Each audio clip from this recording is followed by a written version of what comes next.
Veggies ഒന്നും തന്നെ ഇല്ലാണ്ട് വളരെ സിമ്പിളായിട്ട് നമുക്ക് ഒരു എഗ് സാൻഡ്വിച്ച് തയ്യാറാക്കിയാലോ. അപ്പോൾ അതിനായിട്ട് ഞാൻ എന്താ ഒരു മുട്ട എടുത്തിട്ടുണ്ട്. ഇതിലേക്ക് കുറച്ച് ഉപ്പും കുരുമുളക് പൊടിയും ചേർത്തിട്ട് നല്ലപോലെ ഒന്ന് ബീറ്റ് ചെയ്തിട്ടെടുക്കാം. കുരുമുളക് പൊടി നിങ്ങൾക്ക് അധികം വേണമെങ്കിൽ കുറച്ച് കൂടുതൽ ചേർക്കാം കേട്ടോ.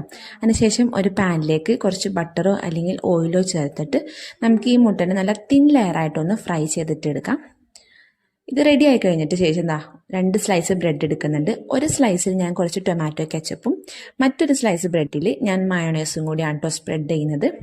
അതിനുശേഷം ഒന്നിലേക്ക് ഞാൻ നേരത്തെ ഫ്രൈ ചെയ്ത് വെച്ചിട്ടുള്ള എഗ്ഗിൽ നിന്നും 2 സ്ലൈസ് എടുത്തിട്ട് വെക്കുന്നുണ്ട്. മറ്റൊരു സ്ലൈസ് ബ്രെഡിലേക്ക് വേണ്ടിയിട്ട് ഞാൻ എന്താ ഈ ചിപ്സിനെ ഒന്ന് നല്ലപോലെ പൊടിച്ചെടുക്കുന്നുണ്ട് കേട്ടോ.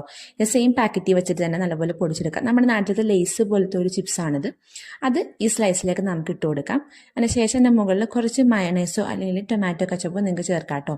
ശേഷം നമ്മുടെ മറ്റേ സ്ലൈസ് ഉണ്ടല്ലോ ഏത് മുട്ട വെച്ചിട്ടുള്ള അതിൻ്റെ മുകളിലേക്ക് വെച്ചിട്ട് വേണമെങ്കിൽ ഒന്ന് ടോസ്റ്റ് ചെയ്തിട്ട് എടുക്കാം. അല്ലെങ്കിൽ സിമ്പിളായിട്ട് നിങ്ങൾക്ക് ഇതുപോലെ തന്നെ കഴിക്കാം കേട്ടോ.